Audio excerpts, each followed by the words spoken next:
दोस्तों पाकिस्तान बहुत बड़ी गीदड़ धमकी दे रहा है और बार बार जो है गीदड़ धमकी इस प्रकार से दे रहा है, भारत को डराने का प्रयास कर रहा है। जब खुद डरे हुए हैं, लोग खुद इतना भयंकर डरे हुए हैं कि इनको रात में इनकी नींद हराम है। पाकिस्तान का एक नेता बहुत ही अपने आप को बहुत बड़ा नेता समझता है वो, लेकिन उसकी औकात कुछ नहीं है, चुलुआ एकदम चुलुआ। उसका क्या बयान आया, ये जो है सिंध में एक बयान देता है। पाकिस्तान का जो प्रांत है सिंध, वहाँ रैली को संबोधन कर रहा था और वहाँ एक बहुत ही जबरदस्त बयान देता है। क्या बयान देता है? बोलता है अगर भारत सिंधु जल समझौता तोड़ता है तो, अगर भारत पाकिस्तान का पानी रोकता है तो खून की नदियां बहा देंगे। किसकी नदियां बहा देंगे? खून की नदियां बहा देंगे। अरे चुलुआ, तुझे ये शर्म है?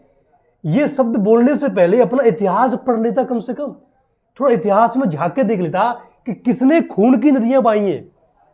1971 में तेरा ये बाप दादा इतनी भयंकर मार मारी, इतनी भयंकर मार मारी कि 93,000 तेरे बाप दादा हमने कैप्चर कर लिए थे, बंधक बना लिए थे। तब तेरा ये बाप जो है छुड़ाने के लिए, समझौता करने के लिए आया था, और तू बोल रहा है कि भारतीयों का खून बहा दूंगा अगर सिंधु जल समझौता बंद किया तो। अरे चुलुआ, सिंधु जल समझौता बंद नहीं किया, बंद कर दिया, बंद कर दिया। एक बात आपके दिमाग में चल रही होगी आजकल के, क्योंकि भारत में बहुत, भारत का दुर्भाग्य है कि जितने भी मीडिया वगैरह होते हैं जो कुछ पार्टी पॉलिटिक्स करते हैं, उनके दिमाग में चल रहा है कि सिंधु जल समझौता बंद, पानी को भारत रोकेगा कैसे? ये संभव ही नहीं है। क्या नदी को पानी रोक देगा? पहली बात तो समझ लो कि सिंधु जल समझौता जो भारत ने तोड़ा है उसका स्पष्ट शब्दों में आगे सुन लो बात ध्यान से। ये हमें मालूम होना चाहिए कि सिंधु जल समझौता जो तोड़ा है उसमें भारत करेगा क्या। देखो थोड़ा सा मैं आपको बता दूं, नेहरू की सबसे बड़ी गलती थी, ये अपने आप को शांति का दूत कहते हैं। नेहरू ने दो बहुत बड़ी गलती की, बहुत बड़ी गलती की। इतिहास में सबसे बड़ी दो भूल है उसकी, एक चीन को लेकर नीति, एक पाकिस्तान को लेकर नीति। खुल के बता रहा हूं मैं आपको।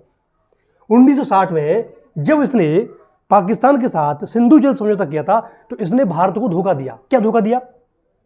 ये तीन नदियां, सिंधु, झेलम और चिनाब, ये तीनों नदियों का 80% पानी पाकिस्तान को दे दिया।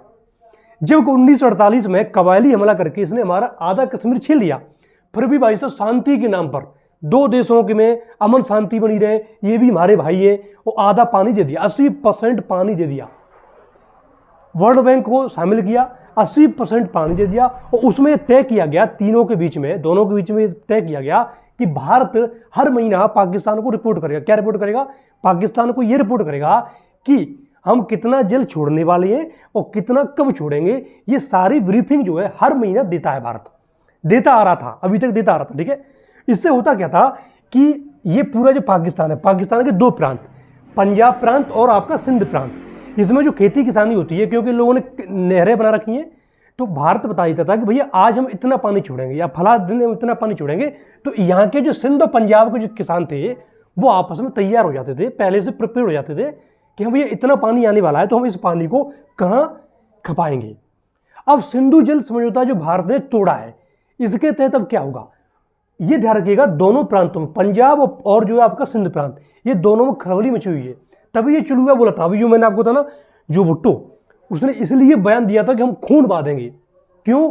क्योंकि इनकी 80% जो फसल है वो इसी सिंधु जल पर डटी हुई है।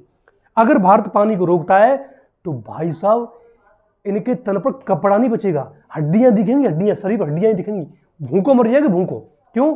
क्योंकि पूरा फसल पैटर्न इनका बर्बाद हो जाएगा, इतनी भयंकर महंगाई आ जाएगी। तो इसलिए ये बौखलाए हुए हैं। पाकिस्तान का प्रधानमंत्री ने जो क्या, शहबाज शरीफ, डाकू चोर है, चोर, नाम क्या रखा है? शरीफ।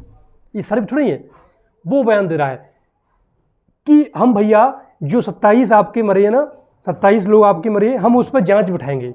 यानी कि अब पाकिस्तान के बोल कुछ और हो गए हैं, पहले कुछ और थे। तब तो परमाणु बम की धमकी दे रहा था और भारत को जो है टक्कर दे रहा था। अब जैसे ही इनका पानी रुका है, इनके बोल अपने आप सुर जो है ढीले पड़ गए, अपने आप ढीले पड़ गए। अब कह रहे भैया ठीक है जो है हम जांच करा लेंगे, लेकिन भारत नहीं मानेगा। अब इनको प्यासा मारेगा। कैसे मारेगा? सुनो ध्यान से। अब देखो ये तीन जो नदियां हैं, अब सीधी बात है पंजाब और सिंध। अच्छा एक और बात सुन लो, इन नदियों के पानी को लेकर के पंजाब और सिंध में भी विवाद चलता रहता है। यहाँ ये पूरा जो इलाका है, ये जो है भारत पाकिस्तान का, ये वाला पंजाब है और नीचे वाला ये सिंध है। इन दोनों में भी लड़ाइयाँ है। क्यों? क्योंकि यहाँ जैसे ये पानी जाता है तो ज़्यादातर जो पानी है वो पंजाब में चला जाता है। पाकिस्तान में एक पंजाब है, ध्यान रखिएगा ना, भारत में एक पंजाब अलग है, पाकिस्तान में पंजाब अलग है। तो पाकिस्तान का जो मतलब होता है वो पंजाब से होता है, क्योंकि पाकिस्तान की आर्मी के जितने बड़े अधिकारी हैं और पाकिस्तान के जितने प्रधानमंत्री हुए हैं, जितने नेता हुए हैं, वो सब पंजाब प्रांत के लाहौरिया हैं। तो पाकिस्तान में जितना विकास हुआ है, पाकिस्तान में जितनी इंडस्ट्रीज या जितना डेवलपमेंट हुआ है वो केवल पंजाब में हुआ है। बाकी सिंध हो गया, बलूचिस्तान हो गया और बाकी खैबर पख्तूनख्वा, ये भूखे मर रहे हैं, इनकी हालत इतनी खराब है। तो सिंध के लोगों का जो प्रेशर है, सिंध के लोग जो परेशान हैं, उनका जो विवाद है वो यही है, क्योंकि जो पानी आता है वो पूरे पंजाब प्रांत में नहरों के माध्यम से पहुंचा दिया जाता है, सिंध तक तो पानी बहुत कम पहुंच रहा है। और अब भारत ने सिंधु जल समझौता बंद कर दिया। अब यहाँ सिंध और पंजाब आपस में लड़ेंगे और देखना आने वाले समय में बहुत तगड़ा डिस्प्यूट इनके साथ होने वाला है, क्योंकि पाकिस्तान चौतरफा घिर चुका है ससुरा। कैसे घिरा है जरा देखो। इस जगह पर अफगानिस्तान इनको खूब मार रहा है, डेली मार रहा है। अभी तालिबान से हमारे संपर्क बढ़िया है, टीटीपी जो है खूब ढूंढ रही है, धक्का तक ढूंढ रही है। यहाँ बलूचिस्तान की BLA आर्मी है, वो उनको ढूंढ रहा है दबा के, खूब लात घुसा, डेली मार रहे सालों को डेली। अब भारत जो है पानी बंद कर दिया और भारत यहाँ युद्धाभ्यास कर रहा है, आक्रमण युद्धाभ्यास के नाम से। तो आने वाले समय में इनकी हालत ऐसी की तैसी होने वाली है, ये भी बोलेंगे भैया कहाँ फंस गए यार। जो दुनिया में सबसे बड़ा जो नरक होता है ना, जो सबसे बड़ा जो कहते हैं नरकी जीवन, जहन्नुम, इनको पहुंचा के रहेंगे। तो अब देखो भारत क्या करेगा कि यहां सिंधु, झेलम और चिनाब, झेलम और चिनाब पर ऑलरेडी, चिनाब नदी पर शाहपुर कांडी बांध बन चुका है भारत का। सिंधु और झेलम है, वहां भी कैनल के माध्यम से यह बांध बना करके भारत क्या करेगा कि पानी को रोकेगा। बात को समझना आप ध्यान से। अभी तक मैंने आपको बताया था कि ब्रीफिंग चलता रहता है। क्या चलता था? ब्रीफिंग। हर महीने भारत पाकिस्तान को बताता है कि भैया हम आपको इतना पानी देने वाले हैं, तो वो या नहीं देंगे या कितना देंगे, ये सारी चीजें पाकिस्तान पहले से प्रिपेयर्ड रहता है। अभी कल की घटना है, झेलम नदी, झेलम नदी पर एक बांध पहले से ऑलरेडी बना हुआ है और उस बांध से पानी रोक दिया था। पाकिस्तान को बिना बताए पानी रोक दिया और कुछ देर बाद यानी कि एक दिन बाद पानी एकदम छोड़ दिया, और जैसे ही छोड़ा पाकिस्तान का कुछ इलाका बाढ़ जैसा हो गया। अभी की बात है, अभी हालत बाढ़ जैसे हो गई। आने वाले समय में इनकी हालत बहुत टाइट होने वाली है। तो जितने आलोचक हैं, जितने सरकार की आलोचना कर रहे हैं कि पानी रोकेगा कैसे भारत, पानी भारत ऐसे रोकेगा कि पहली बात तो बांध ऑलरेडी बने हुए हैं, तो एकदम पानी को रोक लेगा और पाकिस्तान को बिना बता करके छोड़ेगा।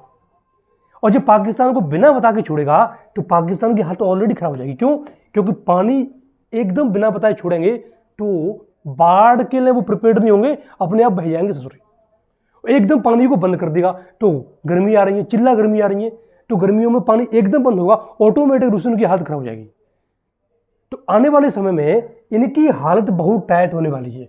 भारत इनको छोड़ेगा नहीं, ये स्पष्ट है। अब दुनिया की कोई भी ताकत आ जाए, सिंधु जल समझौता में वर्ल्ड बैंक जो मध्यस्थता कर रहा है उसमें भी स्पष्ट कहा गया है, क्योंकि अभी तक तो पाकिस्तान कह रहा था नहीं भैया भारत ऐसा कर ही नहीं सकता, ये कानून के उल्लंघन है, अंतर्राष्ट्रीय कानून का उल्लंघन है, भारत के पास ये पावर ही नहीं है, भारत पानी बंद ही नहीं कर सकता। तो बाद में उसे होश आया कि बंद कर सकता है। आप वर्ल्ड बैंक के पास जब दोनों लोग जाएंगे विवाद लेकर के, तब वर्ल्ड बैंक हस्तक्षेप करता है। एक व्यक्ति चला जाएगा ना, कोई हस्तक्षेप नहीं करेगा। तो इसलिए पाकिस्तानियों ध्यान रखो, तुम बूंद बूंद के लिए तरसने वाले हो। तुम्हारी औकात 2 पैसे की तो पहले भी नहीं थी, अभी भी नहीं है। अब तुम हाथ में ले लो कटोरा और मांगो, अल्लाह पर दे दे रे बाबा, अल्लाह के नाम पर दे दे बाबा रे, 2 अनाज रोटी दे दे, 2 अनाज रोटी दे दे, अल्लाह के नाम पर दे दे रे बाबा। ये समय तुम लोगों का आने वाला है, आने वाला है तुम्हारे लोगों का समय। तुम लोगों को शर्म नहीं है। अभी देखो, अभी जो है भारत से पाकिस्तान के लोग जा रहे थे तो बहुत ही इमोशनल हो रहे थे कि भारत ऐसे कैसे कर सकता है, हमारी गलती क्या है, भारत सेना को जवाब दे, सेना को दंड दे, हमारी क्या गलती है। अरे ससुर तुम्हारी गलती है, तुम देश की आवाम हो, टैक्स देते हो तुम लोग, तो तुम कम से कम अपनी सरकार से, अपने तानाशाह से पूछो कि आप भारतीय लोगों ने तुम्हारा क्या बिगाड़ा है। भारत से संबंध अच्छे करो, भारत के पास बहुत धन दौलत है, भारत जो अच्छा भाईचारा निभाता है। जब तुम लोग आजाद हुए तो सिर पर ढकने के लिए आपके पास त्रिपाल नहीं थी, हमने दी थी। आपको जो है आपकी आरबीआई आपके पास नोट छापने वाली बैंक नहीं थी, मशीन नहीं थी, हमने कुछ सालों तक आपके नोट छापे थे। तो शर्म आनी चाहिए, अपना इतिहास सीखो और भारत के जो एहसान है उनको थोड़ा समझने का प्रयास करो। ये कुछ चुलुओं के अधीन आकर के तुम लोगों को सजा मिल रही है और मिलेगी, तुम्हारी पूरी गलती है, एक देश की आवाम की पूरी गलती होती है। अगर सरकार कोई काम करती है उस देश की आवाम पूरी जिम्मेदार होती है। तो तुम ध्यान रखना, एक तो कटोरा लोगे तुम, और दूसरा भारत में अभी तुम आ जाते हो ना इलाज कराने के लिए, जैसे ही बुखार आया, क्योंकि पाकिस्तान में तो कोई धंधा ही नहीं, कोई चीज़ बनती तो है नहीं। अगर तुम लोगों को जुकाम हो जाता, जुकाम हम ठीक करते हैं, हमारे यहाँ से दवाइयाँ जाती हैं, तुम्हारे यहाँ खांसी जुकाम हो जाता है डेली, हमारे यहाँ से दवाइयाँ जाती हैं, सस्ती दवाइयाँ हम भेजते हैं आपको। लेकिन अब आने वाले समय में तुम बीमारी से मरोगे, सस्ता और सुलभ जो हमारे यहाँ इलाज है वो खत्म कर दिया तुम लोगों के लिए, बिल्कुल नहीं आ पाओगे, बिल्कुल बंद रहो, वही बंद रहो बाड़े में जाकर की। तो ये सिंधु जल समझौता भारत इस प्रकार से तोड़ेगा, आने वाले समय में बांध बनाएगा, पानी रोकेगा, नहरों के माध्यम से पंजाब हरियाणा दूसरी जगह पर पानी जाएगा, तुम लोगों को प्यासा मारेंगे, एकदम पानी रोकेंगे, एकदम छोड़ेंगे, एकदम रोकेंगे, एकदम छोड़ेंगे, बिना बताए तुमको, और तुम्हें पता नहीं चलेगा कि कब तुम्हारे 3 टप्पर पानी में बह गए। इस प्रकार से this is a water war, युद्ध का आगाज हो चुका है, धुआं धुआं तुम्हारा होने वाला है, इस बात को ध्यान रखिएगा तुम।